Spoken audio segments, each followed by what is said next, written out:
Hello बच्चों, आप सभी का हमारे YouTube चैनल आइडियल देव क्लासेस में स्वागत है। बच्चों, आज हम आपके लिए एडगेट अभ्यास पुस्तिका विषय गणित लेके आए जो कक्षा 8वीं के लिए है। और विषय गणित के अंतर्गत आज हम आपको अध्याय 2 बताएंगे। अध्याय 2 में क्या है, एक चर वाले रैखिक समीकरण। और इस पुस्तक को मध्य प्रदेश राज्य शिक्षा केंद्र भोपाल द्वारा वर्ष 2023-24 के लिए बनाया गया है। और इसी पुस्तक से आपको तैयारी भी करना है, क्योंकि आपकी जो परीक्षा होने वाली है, तिमाही परीक्षा, अर्धवार्षिक परीक्षा और वार्षिक परीक्षा, तो इसी एडगेट अभ्यास पुस्तिका से प्रश्न पूछे जाएंगे। तो आज हम आप इस वीडियो के माध्यम से आपको अध्याय 2 बताएंगे। इसके पहले के वीडियो में अध्याय 1 परिमेय संख्या बताएं। आज आपको अध्याय 2 एक चर वाली रैखिक समीकरण से संबंधित प्रश्नों को हल करके बताएंगे। चलिए देखते हैं हम अध्याय 2 एक चर वाले रैखिक समीकरण। यदि मैं आपसे कहूं कि मेरे दिमाग में एक संख्या है और आप बताओ वह कौन सी संख्या है, तो आप शायद सोच में पड़ जाएंगे। चाहिए चलिए बता सकते हैं सॉरी चलिए पता करते हैं कि वह कौन सी संख्या है। मान लो वह संख्या x है। उस संख्या में 6 गुना में 4 जोड़ने पर 64 प्राप्त होता है। तो संख्या का 6 गुना यानी संख्या क्या है, हमने कौन संख्या माने, x माने। इसका 6 गुना यानी कि क्या होगा, x में 6 का गुणा। उसमें 4 जोड़ने का अर्थ है कि 6x में किसको जोड़ देंगे, 4 को। तो क्या बन जाएगा, 6x धन 4, जो कि 64 के बराबर है, अर्थात 6x धन 4 बराबर 64। तो इस प्रकार से ये आपका क्या बन गया, 6x धन 4 बराबर 64। इस प्रकार जो 6x धन 4 बराबर 64 प्राप्त हुआ, वह समीकरण कहलाता है। देखिए यहाँ पे क्या दिया है आपका आपको समीकरण बनाने के लिए आता है, तो आप समीकरण कैसे बनाएंगे, समीकरण कैसे कहते हैं। जैसे जो संख्या आपने x माने उसका 6 गुना और 4 जोड़ने पर 64 प्राप्त होता है। तो क्या बना समीकरण, 6x धन 4 बराबर 64। ये क्या कहलाता है आपका समीकरण, जिसमें x एक चर है। जो एक्स वाई जेड होते हैं, जो आपका इंग्लिश अल्फ़ाबेट है, उसे चर मानते हैं। बराबर मीन्स होता है समता, और ये बराबर का चिन्ह हो गया आपका। समता का चिन्ह समीकरण को दो पक्षों में बांटता है। एक हो गया आपका दाया पक्ष और दूसरा बाया पक्ष। दाया पक्ष को राइट हैंड साइड कहते हैं और बाएं पक्ष को लेफ्ट हैंड साइड। आगे देखते हैं, दाएं पक्ष के व्यंजक का मान बाएं पक्ष के बराबर होता है। आइए अब इस समीकरण को हल कर उस संख्या को ज्ञात करें। जैसे यहाँ दिया है 6x धन 4 बराबर 64। यह दिया आपका 6x धन 4 बराबर 64। क्या दिया, उसके बाद क्या कहा है उसने, 4 का दाएं पक्ष में पक्षांतर करने पर। अब देखिए यहाँ पे ये कौन सा पक्ष हो गया आपका, 4x धन 4 और 6x धन 4, ये बाया पक्ष हो गया, ये बाया, और ये क्या कहलाएगा आपका दाया।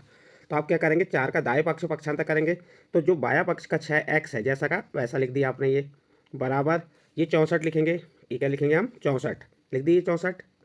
और ये धन 4 का हम क्या करेंगे, पक्षांतर करेंगे। जब पक्षांतर करते हैं तो जो संख्या के सामने का चिन्ह होता है वो बदल जाता है। ये धन है तो क्या हो जाएगा, पक्षांतर होकर यहाँ पे 64 के बाद क्या आ जाएगा, ऋण ऋण 4। 6x बराबर 64 में से 4 घटाए कितना आ गया, 60। ये हो गया। अब क्या करेंगे हम, 6 का दोनों पक्षों में भाग दे देंगे। 6 का क्या करेंगे, दोनों पक्षों में भाग दी, तो भाग दी तो क्या हो गया, 6x भागित 6 और 60 भागित 6। 6 से 6 क्रॉस हो गया, 6 का भाग 6 में दी, एक बार गया, क्या बचा यहाँ पे x। और 6 का भाग 60 में दी, कितने बार गया, 10 बार। 6 एकम 6, 6 शून्यम शून्य। तो ये x का मान क्या आ गया, 10। तो यही करके दिखाया। देखिए यहाँ पे 6x धन 4 बराबर 64, 4 का दाएं पक्ष में पक्षांतर करने पर तो क्या बन गया, 6x बराबर 64 ऋण 4। फिर 6x बराबर 60, तो 64 में से 4 घटाए 60 आ गया। दोनों पक्षों में क्या किया, 6 का भाग देने पर 6 का भाग दिए तो क्या आ गया, 6x बटे 6 बराबर 60 बटे 6। 6 एकम 6, तो क्या बचा यहाँ पे x, और 6 का भाग 60 में दी, क्या आ गया, 10। जो संख्या मैंने सोची थी वह संख्या क्या हो गई, x। देखिए हमने जो मन में संख्या सोचे थे कि वह संख्या x मान लिए थे, हमने जो संख्या माने थे वह संख्या क्या आ गई, 10 आ गई। हमने देखा कि समीकरण में x का मान 10 रखने पर दोनों पक्ष बराबर हो जाते हैं, तो x का कोई भी अन्य मान समीकरण को संतुष्ट नहीं करता। इस प्रकार से आपका ये उदाहरण दिया था, कैसे हल करना ये बताया आपको। इसके बाद दिया है, अतः हम यह कह सकते हैं कि समीकरण में चर का मान, अतः हम यह कह सकते हैं कि समीकरण में चर का वह मान जो समीकरण को संतुष्ट करता है, वह समीकरण का हल कहलाता है। बताइए इसमें से कौन से समीकरण हैं जो, इसमें से कौन से समीकरण हैं और कौन से नहीं है, बॉक्स में हाँ या नहीं लिखिए। देखिए यहाँ पे 17 बराबर x धन 10, ये क्या है, समीकरण है, क्योंकि इसमें चर भी है और अचर भी है। यहाँ पे आपका x ऋण 7 बड़ा है 5 से, तो ये क्या चर, ये समीकरण नहीं है। 20 कोष्टक में 10 ऋण 4, यह भी समीकरण नहीं है। और ये 7x ऋण 2 बराबर 5, ये समीकरण है। तो यहाँ पे हाँ नहीं नहीं हाँ, तो कौन सा समीकरण है और कौन सा समीकरण नहीं, वो बताना था। फिर गणितीय कथनों से समीकरण निर्माण।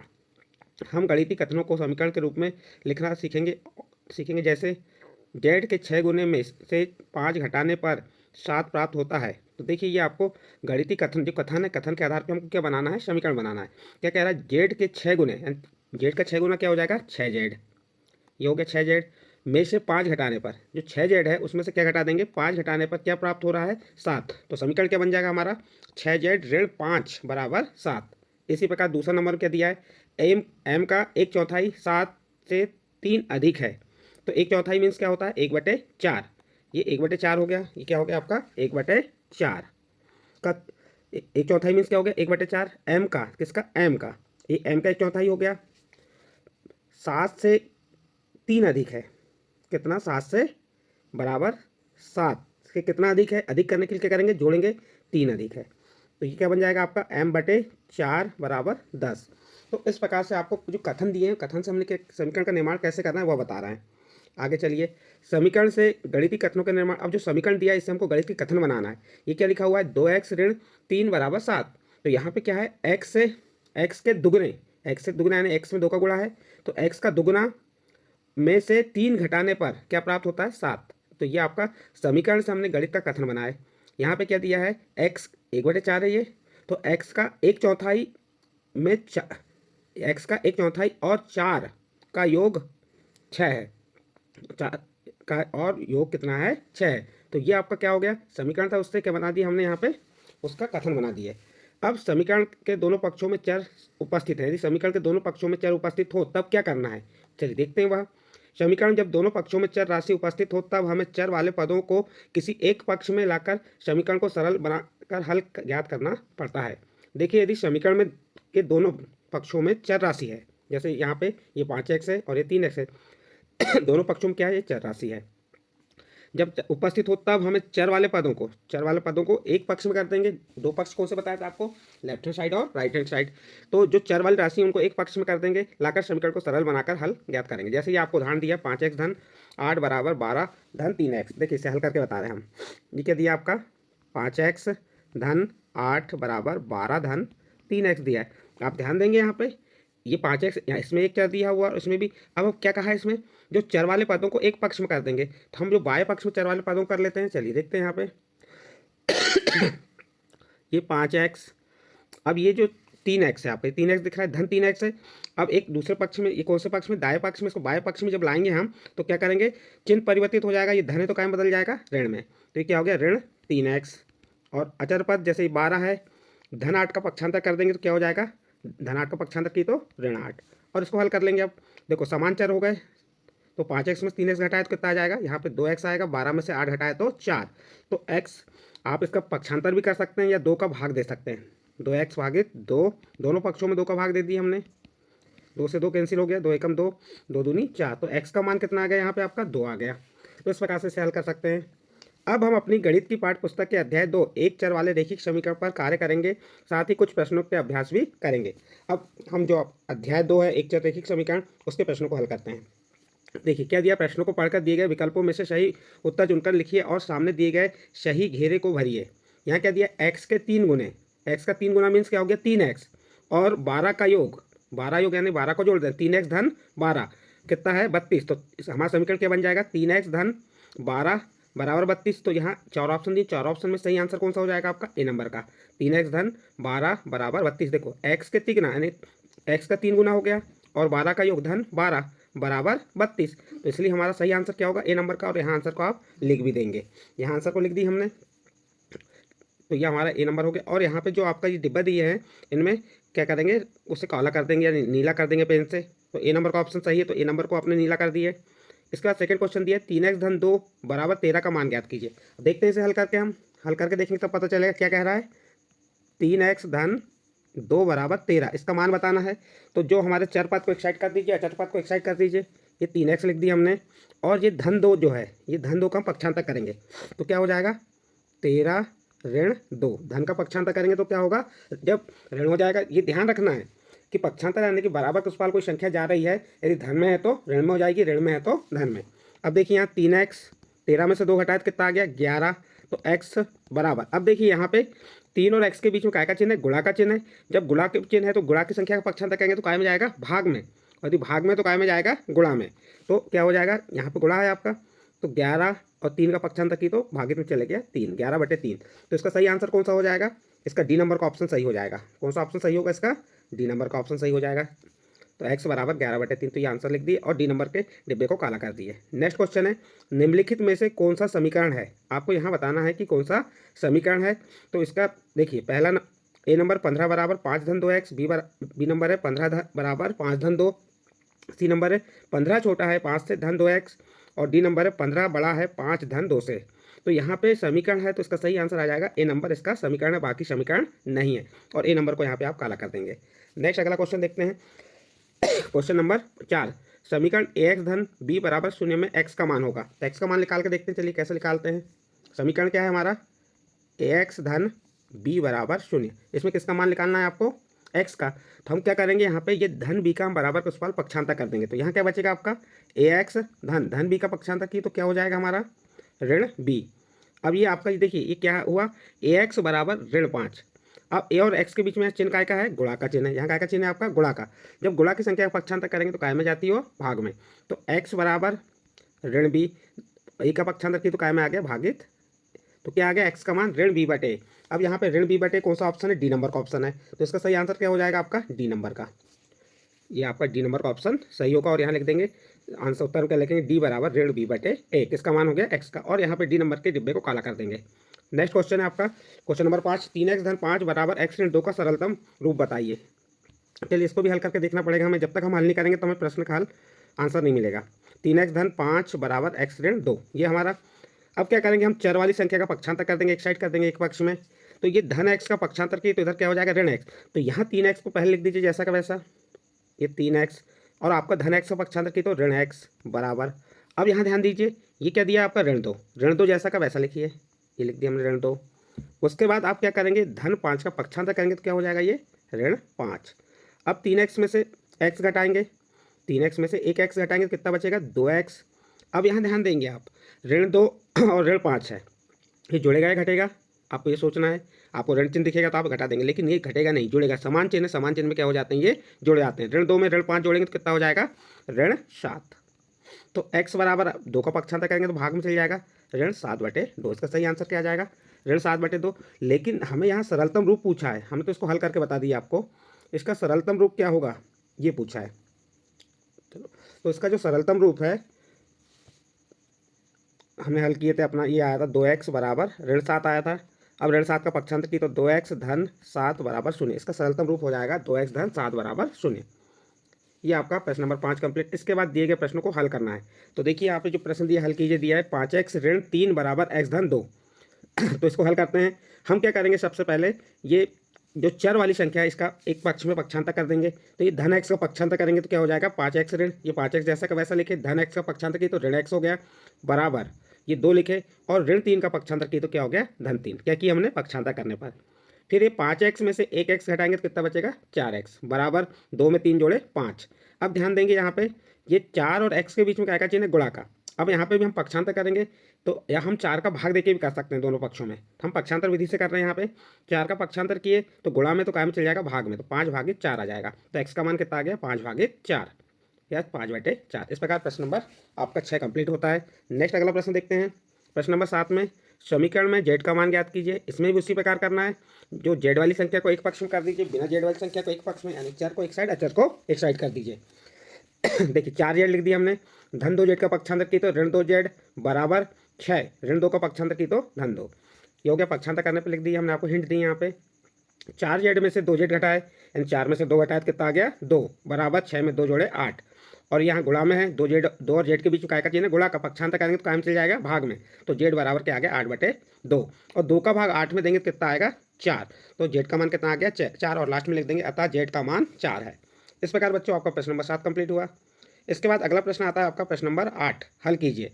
क्या दिया? z/2 ऋण 1/5 बराबर z/3 धन 1/4। तो इसमें चर वाली संख्या को एक पक्ष में कर दीजिए, अचर वाली संख्या को एक पक्ष में। यहाँ चर वाली संख्या कौन सी है? z/2 और z/3। तो ये z/2 को जैसा का वैसा लिखिए, और ये z/3 इसके सामने धन का चिन्ह, इसका पक्षांतर करेंगे तो क्या हो जाएगा? ऋण z/3 बराबर 1/4। ऋण 1/5 का पक्षांतर करेंगे तो धन 1/5 हो जाएगा। अब इसको घटाएंगे और इसको जोड़ेंगे। इसको घटाना और जोड़ने के लिए क्या करना पड़ेगा? इसका लघुत्तम लेना पड़ेगा। लघुत्तम क्या आ जाएगा? 2 तिया 6। इसका लघुत्तम क्या आ गया, 6 आ गया। और हम 2 का भाग 6 में दी कितने बार गया, 3 बार, और 3 का जेड में गुणा किए तो 3 जेड आ गया। इसी प्रकार 3 का भाग 6 में दी कितने बार गया, 2 बार, और 2 का गुणा किस में करेंगे, ये वाले जेड पे, अंश के जेड में कर देंगे, 2 जेड हो गया। इसी प्रकार इसका लघुत्तम कितना आ गया, 20, 20 आ गया। 4 का भाग 20 में दी कितने बार गया, 5 बार, 5 का 1 में गुणा की तो 5, ये 5 आ गया। फिर धन 5 का 20 में भाग दी कितने बार गया, 4 बार, और 4 का 1 में गुणा किए 4। तो इस प्रकार से संख्या प्राप्त हो गई। अब 3 जेड में से 2 जेड घटाया तो कितना बचा, 1 जेड, और 1 लिखा नहीं जाता, तो जेड बटे 6 आ गया, बराबर 5 में 4 जोड़े कितना हो गया, 9 बटे 20। अब क्या करेंगे हम, इसका ये 6 का पक्षांतर करेंगे। तो 6 का पक्षांतर करेंगे, 6 कायम है भाग में, जब पक्षांतर करेंगे तो कायम में जाएगा गुणा में। तो जेड बराबर क्या हो गया, ये 9 बटे 20 जैसा का वैसा भाग से कायम में चले गए गुणा में, तो गुणित 6। और 6 को 2 से काट दिए, 2 तिया 6, और 20 को 10 बार। अब यहाँ क्या बचा, 9 गुणित 3, 9 का 3 में गुणा की कितना आ गया, 27 बटे 10। अतः जेड का मान क्या हो गया, 27 बटे 10। प्रश्न नंबर 8 कंप्लीट होता है। आप अब नेक्स्ट प्रश्न देखते हैं, प्रश्न नंबर 9। प्रश्न नंबर 9 में क्या कह रहा है, समीकरण को सरलतम रूप में बदलते हुए हल कीजिए। इसको क्या करना है, हमको सरलतम रूप में बदलना है, उसके बाद हल करना है। चलिए इसको सरलतम रूप में पहले बदल लेते हैं। तो ये जो 3 कोष्टक में टी ऋण 3 दिया है, तो 3 का गुणा किसमें, टी ऋण 3 में, तो पहले गुणा कर देंगे। इसी प्रकार 5 के कोष्टक के अंदर गुणा कर देंगे, तो ये सरलतम रूप में आ जाएगा। देखो 3 का टी में गुणा किए तो 3 टी, ऋण 3 का 3 में गुणा किए 9, बराबर 5 का 2 टी में गुणा की तो 10 टी हो गया, धन फिर 5 का 1 में गुणा की तो 5। अब चर वाली संख्या को एक पक्ष में कर देते हैं, अचर वाली संख्या को एक पक्ष में। चर वाली संख्या कौन सी होगी, जिस टी वाली, तो ये 3 टी लिख दी जैसे कि वैसा, और धन 10 टी का पक्षांतर की तो ऋण 10 टी हो गया, बराबर 5, ये वाला 5, फिर ये ऋण 9 का पक्षांतर की तो क्या हो गया, धन 9। 3 टी में से 10 टी घटाएंगे तो घटेगा नहीं, तो बड़ी संख्या छोटी संख्या घटा दीजिए, और बड़ी संख्या के साथ जो चिन्ह रहता है वही चिन्ह लिख दीजिए। तो हमारा चिन्ह कौन सा आ जाएगा, ऋण का चिन्ह आएगा, बड़ी संख्या के साथ ऋण का चिन्ह है, और 10 में से 3 घटाए तो 7, तो ये 7 ऋण 7 टी आ गया, बराबर 5 में 9 जोड़े कितना हो गया, 14। तो टी बराबर क्या हो जाएगा, अब यहाँ पे ये ऋण 7 और टी के बीच में गुणा का चिन्ह है, तो ऋण 7 काय में चल जाएगा भाग में, गुणा में है तो काय में चले गया भाग में। ऋण 7 का 14 भाग दे तो क्या आ गया, ऋण 2। इस प्रकार टी का मान क्या आ गया, ऋण 2। आपका प्रश्न नंबर 9 कंप्लीट होता है। इसके बाद नेक्स्ट प्रश्न है प्रश्न नंबर 10। प्रश्न नंबर 10 क्या है, प्रश्न नंबर 10 क्या है, समीकरण को हल कीजिए। क्या है यहाँ पे समीकरण आपका, x बराबर 2/5 कोष्टक गुणित कोष्टक में दिया है x धन 10। तो देखिए इसको हल करते हैं। तो हम इसको हल करने के लिए हम ये पक्षांतर विधि का भी उपयोग करेंगे, और दोनों पक्षों में 5। देखिए यहाँ पे भागी तो 5 है, तो इसके दोनों पक्षों में क्या करेंगे, हम 5 का गुणा कर देंगे। एक पक्ष हो गया हमारा x, और दूसरा पक्ष क्या है, 2/5 कोष्टक में x धन 10। इसके दोनों पक्षों में 5 का गुणा कर दिए, तो ये क्या हो गया, 5x गुणित बराबर 5 गुणित 2/5 x धन 10। क्या किए, बस अब हमने दोनों पक्षों में 5 का गुणा किए, ये 5 लिखे और ये 5, ये 5x जैसा का वैसा, बराबर ये 5 का भाग 5 में दी कितने बार गया, एक बार, तो क्या बचा, ये 2 का अंदर गुणा कर देते हैं, 2 का x में गुणा की तो 2x धन 2 का 10 में गुणा की तो 20।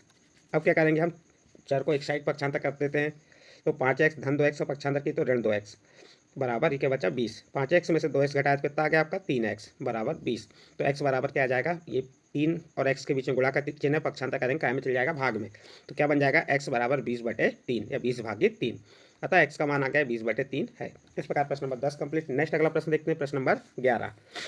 प्रश्न नंबर 11 में क्या दिया, हल कीजिए कहा है, क्या दिया, एम ऋण 1/2 बराबर 1 ऋण एम ऋण 2/3। इसको हल करना है।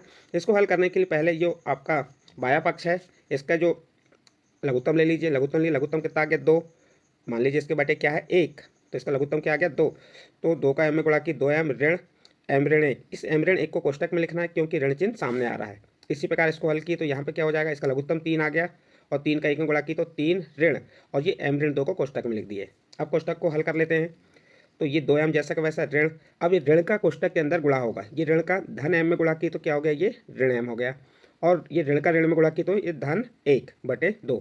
यानी इस कोष्टक में आपका चिन्ह का गुणा हुआ है, जहाँ धन का चिन्ह था वहाँ ऋण हो गया, जहाँ ऋण है वहाँ क्या हो गया, धन, बराबर। इसी प्रकार इस कोष्टक को हल करेंगे तो इसमें भी क्या हुआ है, आपका चिन्ह का गुणा हुआ है अंदर, ऋण का अंदर गुणा की, ऋण का धन में गुणा की तो क्या हो गया, ऋण m, और ऋण का ऋण 2 में गुणा की तो धन 2 हो गया।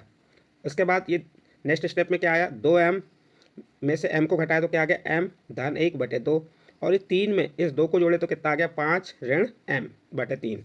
अब क्या किए, तिरक गुणा कर दिए, 3 का इस साइड गुणा हो गया और 2 का इधर, यानी ये 3 का पक्षांतर किए तो इधर गुणा भाग में तो गुणा में चले गया, और ये 2 भाग में तो काय में चले गया, गुणा में। ये स्टेप आ गया आपका 3 गुणित कोष्टक में m धन 1, ये वाला हो गया, 3 का m धन 1 से गुणा हुआ, बराबर ये 2 का गुणा किससे हुआ, 5 ऋण m से, 2 गुणित कोष्टक में 5 ऋण m, 3 का m में गुणा किए 3m धन 3 का 1 में गुणा किए 3 बराबर 2 का 5 में गुणा किए 2 पंचे 10, फिर ऋण का चिन्ह 2 का m में गुणा किए 2m, 3m धन 2m, तो ये ऋण 2m का पक्षांतर किए तो धन 2m हो गया बराबर 10, और धन 3 का पक्षांतर किए ऋण 3, 3m धन 2, 3 में 2 जोड़े तो 5m हो गया, और 10 में से 3 घटाए 7।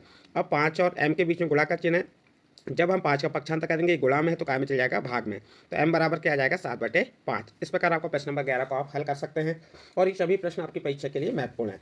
नेक्स्ट क्वेश्चन है आपका क्वेश्चन नंबर 12। क्या दिया है 5x धन 7/2 बराबर 3x ऋण 14 में x का मान ज्ञात कीजिए।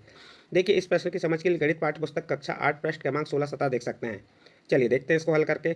ये आपका ये 5x जैसा का वैसा लिखे, और हमारा ये धन 3x था, धन 3x का पक्षांतर क्या हो गया ऋण 3x, और यहाँ पे क्या बचा ये ऋण 14 जैसा का वैसा, और धन 7/2 का पक्षांतर किए तो क्या हो गया ऋण 7/2। पक्षांतर दाएं से बाएं बाएं से दाएं किए हमने। अब इसके बाद 5x में से 3x घटा कितना आ गया 2x। अब ये क्या परिमेय संख्या है, इनको जोड़ने के लिए हमें लघुत्तम लेना पड़ेगा। इसका लघुत्तम क्या आ जाएगा 2, और इस 2 का 14 में गुणा की तो 14 दूनी 28, तो ऋण 28 आ गया, और 1 का 7 में गुणा की तो ऋण 7, ये हो गया ऋण 28 ऋण 7। तो अब ये ऋण 28 में ऋण 7 को जोड़े तो कितना हो गया ऋण 35, और ये 2 जैसा का वैसा था आपका ये वाला, और ये जो आपका 2x है इसका 2 का पक्षांतर की तो यहाँ भागित में आ गया, ये दूसरा 2 आ गया। अब क्या हो जाएगा इसके बाद x बराबर ऋण 35/4, ये 2 का 2 में गुणा की तो 4, ये x का मान आ गया। इस प्रकार आपका प्रश्न नंबर 12 कंप्लीट होता है। नेक्स्ट प्रश्न देखते हैं प्रश्न नंबर 13। प्रश्न नंबर 13 में समीकरण में f का मान ज्ञात कीजिए। समीकरण क्या दिया है 0.25 गुणित कोष्टक में दिया है 4f ऋण 3 बराबर 0.05 कोष्टक में क्या दिया है 10f ऋण 9। अब देखिए हम ये जो कोष्टक पहले सरलतम रूप में ले लेते हैं, तो 0.25 का 4 में गुणा किए तो हम 25 चौके 100, और कितनी संख्या बाद दशमलव आ जाएगा 2 संख्या बाद, तो क्या आ गया 1.00 f ऋण 0.25 का 3 से गुणा करेंगे तो क्या आ जाएगा 0.75 आ जाएगा बराबर 0.05 का 10 से गुणा की तो क्या आ जाएगा 0.5 f आ जाएगा। गुणा करके देखेंगे तब आपको पता चल जाएगा कि 0.5 f आएगा। ऋण 0.05 का गुणा 9 में किए तो क्या आ गया 0.45। अब क्या करेंगे चर वाले का चर वाले तरफ पक्षांतर कर देंगे, अचर का अचर तरफ। देखिए 1.00 दशमलव के बाद का शून्य का महत्व कुछ नहीं होता, तो इसलिए यहाँ क्या आ जाएगा 1f ऋण ये 0.5 f का पक्षांतर किए तो ऋण 0.5 f हो जाएगा बराबर ये आपका ऋण 0.45 जैसा का वैसा, और ऋण 0.75 का पक्षांतर की तो धन 0.75 हो गया। 1f में से 0.5 यानी आधे को घटाएंगे, 0.5 मीन्स आधा हो जाता है, तो 1 में से आधा घटाए तो या 1 में 0.5 घटाए तो क्या आ गया 0.5 f बराबर ऋण 0.45 में से धन 0.75 को घटाएंगे या जोड़ेंगे, इसे घटा देंगे क्योंकि असमान चिन्ह है, तो क्या आ जाएगा आपका 0.30 बड़ी संख्या के साथ धन का चिन्ह इसलिए धन आया। फिर देखिए अब ये 0.5 का पक्षांतर करेंगे काय में चल जाएगा, ये भाग में आ गया, भाग में आ गया, और इसका भाग दिए 5 का भाग 30 से 5 का 30 कितने बार गया 6 बार, तो f का मान क्या आ गया 0.6। इस प्रकार प्रश्न नंबर 13 कंप्लीट हुआ। इसके बाद प्रश्न नंबर 14 देखिए। प्रश्न नंबर 14 में समीकरण में a का मान ज्ञात कीजिए। किसका मान ज्ञात करना, a का। समीकरण क्या है आपका a ऋण 5 भागित 3 बराबर a ऋण 3 भागित 5। तो इसको हल करने के लिए क्या करेंगे हम, जो इनके भाग में वाली संख्या इसको पक्षांतर करके गुणा में ले जा लेंगे। जैसे यहाँ पे 5 भागित में तो इधर पक्षांतर होगा बाई और, तो 5 गुणित a ऋण 5 हो जाएगा, और 3 का पक्षांतर किए तो 3 गुणित a ऋण 3। ये सरलतम रूप में हल कर लेंगे आप। 5 का a में गुणा की 5 ऋण 5 का 5 में गुणा की 25 बराबर 3 का a में गुणा की 3 है ऋण 3 का 3 में गुणा की 9। अब क्या करेंगे चर का एक साइड पक्षांतर, अचर का एक साइड पक्षांतर करेंगे, तो 5a ऋण 3 है, ये 3 के इधर पक्षांतर की धन 3 का पक्षांतर किए ऋण 3 है, ये ऋण 9 जैसा का वैसा, ऋण 25 का पक्षांतर करेंगे धन 25 हो जाएगा। 5a में से 3 घटाएंगे कितना बचेगा 2a बराबर, और ऋण 9 धन 25 से जुड़ेगा या घटेगा, ये घट जाएगा। क्यों घटेगा, क्योंकि असमान चिन्ह है। 25 में से 9 घटाएंगे 16 आएगा, और चिन्ह कौन सा आएगा धन का, क्यों धन का चिन्ह आएगा, बड़ी संख्या के साथ धन का चिन्ह है, तो क्या आ गया 2a बराबर 16। तो a बराबर क्या हो जाएगा 16/2। 16/2 क्यों हुआ, क्योंकि 2 का पक्षांतर होगा गुणा में है तो काय में चले गया भाग में। 2 का भाग 16 में कितने बार गया 8 बार, 2 8 16, तो a का मान कितना आ गया 8 आ गया। इस प्रकार आपका प्रश्न नंबर 14 को आप हल कर सकते हैं। नेक्स्ट अगला प्रश्न देखते हैं, प्रश्न नंबर 15। प्रश्न और अंतिम प्रश्न है इस अध्याय का। प्रश्न नंबर 15 में कह दिया समीकरण में m का मान ज्ञात कीजिए। किसका मान ज्ञात करना है आपको, m का। समीकरण क्या है आपका 8m धन 4 बराबर 3 कोष्टक में m ऋण 1 धन 7। तो सबसे पहले तो हम क्या करते हैं, ये 8m धन 4 को जैसा का वैसा लिख दीजिए बराबर इस कोष्टक को हल करेंगे। कोष्टक के बाहर 3 है, गुणा का चिन्ह है, गुणा कर देंगे। 3 का m में गुणा किए 3m ऋण 3 का 1 में गुणा किए 3 धन 7। अब देखिए यहाँ 8m धन 4, 3m जैसा का वैसा, और ये ऋण 3 धन 7 है, असमान चिन्ह है, तो क्या हो जाएगा, ये घट जाएगा। 3 7 में से 3 घटाए कितना आ गया, 4 आ गया। 7 में से 3 घटाए कितना आ गया, 4 आ गया। अब धन 4 आएगा कि ऋण 4, यहाँ धन 4 आएगा, तो यहाँ पे आपने धन 4 लिख दिए। इसका क्या करेंगे, चर का और अचर का एक साइड पक्षांतर करेंगे। तो पक्षांतर करते हैं, चलिए ये 8m लिख दिए। धन 3 का पक्षांतर किए तो क्या हो गया आपका, यहाँ पे धन 3 का पक्षांतर किए तो ऋण 3 हो गया, बराबर ये 4 जैसा का वैसा, धन 4 का पक्षांतर किए तो ऋण 4 हो जाएगा। क्या हो जाएगा, ऋण 4 हो जाएगा। 8m ऋण 3m, 8m में से 3m घटाएंगे तो क्या आएगा, 5m, और 4 में से 4 घटाए 0। अब क्या करेंगे हम, यहाँ पे 5m बराबर 0 आ गया। अब यहाँ पे जो 5m है तो 5 का पक्षांतर करेंगे, 5 और m के बीच में गुणा का चिन्ह, तो पक्षांतर करेंगे तो m चल जाएगा भाग में, तो m बराबर क्या हो जाएगा, 0 भागित 5। 5 का भाग 0 में दी तो क्या आ गया, 0, तो m का मान क्या आ गया, 0 आ गया। तो इस प्रकार बच्चों यहाँ पे प्रश्न नंबर 15 का m का मान क्या हो जाएगा, 0, और प्रश्न नंबर 15 कंप्लीट होता है। इस प्रश्न के साथ आपका जो अध्याय 2 था, एक चर रैखिक समीकरण, ये कंप्लीट होता है। इसके प्रश्नों को हल करके बताइए। प्रश्न आपको अच्छे लगे हों तो आप हमारे चैनल आइडियल देव क्लासेस को सब्सक्राइब कीजिए, लाइक कीजिए एवं अन्य ग्रुप में शेयर जरूर कीजिए।